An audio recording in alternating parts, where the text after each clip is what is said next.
नमस्कार। Middle east में एक ऐसा युद्ध चल रहा है जो सुर्खियों में तो रहता है पर अक्सर दिखाई नहीं देता। ये है ईरान, अमेरिका और इजराइल के बीच का शैडो वॉर। एक ऐसा संघर्ष जो जासूसी, सीक्रेट ऑपरेशंस और पर्दे के पीछे की पॉलिटिक्स से लड़ा जाता है। आज हम इसी उलझी हुई पहेली की परतों को खोलने की कोशिश करेंगे। तो ये जो संघर्ष है, ये कोई आमने सामने की लड़ाई नहीं है। ये जासूसी, राजनीतिक दांवपेच और प्रॉक्सी सेनाओं के जरिए लड़ा जाता है। मतलब यहाँ हर चाल बहुत सोची समझी होती है और इसका असर पूरे रीजन पर पड़ता है। इसे ठीक से समझने के लिए हमें इसके हर एक पहलू को बहुत करीब से देखना होगा। और हाँ, यही तो सबसे बड़ा सवाल है।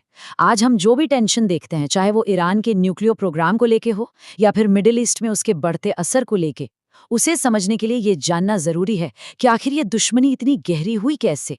और इसका जवाब छिपा है इतिहास में। तो चलिए आज के हालात को समझने के लिए थोड़ा टाइम में पीछे चलते हैं, एक ऐसे मोड़ पर जिसने इस पूरे इलाके की पॉलिटिक्स को हमेशा हमेशा के लिए बदल दिया। देखिए, इस पूरी कहानी का टर्निंग पॉइंट है 1979 की ईरानी क्रांति। रातों रात अमेरिका का जो सबसे बड़ा दोस्त था वो उसका सबसे बड़ा दुश्मन बन गया। और इसके फौरन बाद तेहरान में अमेरिकी दूतावास का संकट हुआ, जिसने इस रिश्ते को पूरी तरह से तोड़ दिया। फिर दशकों बाद 2002 में दुनिया के सामने ईरान का सीक्रेट न्यूक्लियर प्रोग्राम आया, जिसने इस लड़ाई में एक नया और खतरनाक एंगल जोड़ दिया। हाँ, 2015 में एक न्यूक्लियर डील से हालात सुधारने की कोशिश हुई, लेकिन वो भी ज्यादा दिन टिक नहीं पाई।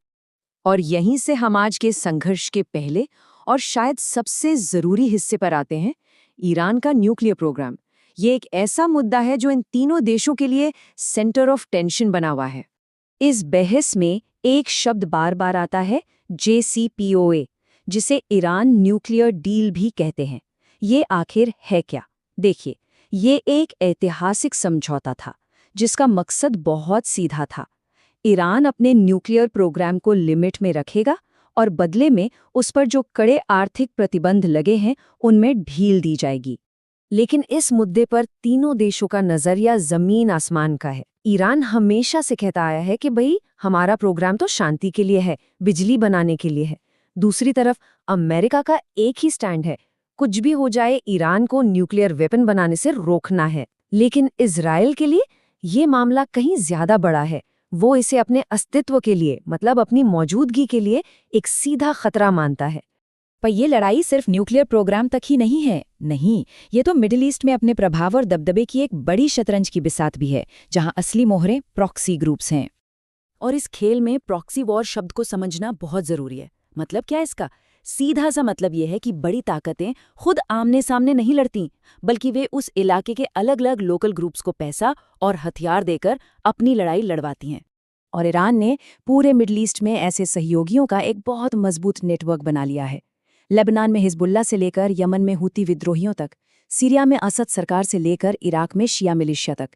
ईरान इसे रेजिस्टेंस का एक्सेस कहता है। ये एक ऐसा नेटवर्क है जो उसे इजराइल और अमेरिकी ठिकानों को सीधे चुनौती देने की ताकत देता है। और जाहिर सी बात है, ईरान के इसी बढ़ते प्रभाव को अमेरिका और इजराइल एक बहुत बड़े खतरे के तौर पर देखते हैं। उनकी नज़र में ये इलाके में इंस्टेबिलिटी यानी अस्थिरता फैलाने वाली ताकत है, जो सीधे सीधे उनके हितों को नुकसान पहुंचाती है। तो अब सवाल है कि इसका भविष्य क्या है। हम एक ऐसी सिचुएशन में हैं जो बेहद नाजुक और अनप्रिडिक्टेबल है, जहां एक छोटी सी चिंगारी भी पूरे इलाके में बहुत बड़ी आग लगा सकती है। तो आइए सारी बातों को जल्दी से समेटते हैं। 3 चीजें हैं जो बिल्कुल साफ हैं। पहली, इस पूरे संघर्ष की जड़ें 1979 की ईरानी क्रांति में हैं। दूसरी, लड़ाई के 2 मेन मैदान हैं, एक तो न्यूक्लियर प्रोग्राम और दूसरा पूरे रीजन पर कंट्रोल। और तीसरी बात, ये एक शैडो वॉर है जो प्रॉक्सी और पॉलिटिकल प्रेशर के जरिए लड़ा जा रहा है। तो आखिर में एक ही सवाल बचता है, क्या डिप्लोमेसी यानी कूटनीति इस दशकों पुराने शैडो वॉर को कभी खत्म कर सकती है, जहां एक दूसरे पर भरोसा इतना कम हो और दांव पर इतना कुछ लगा हो? इसका जवाब शायद हमें आने वाला वक्त ही देगा।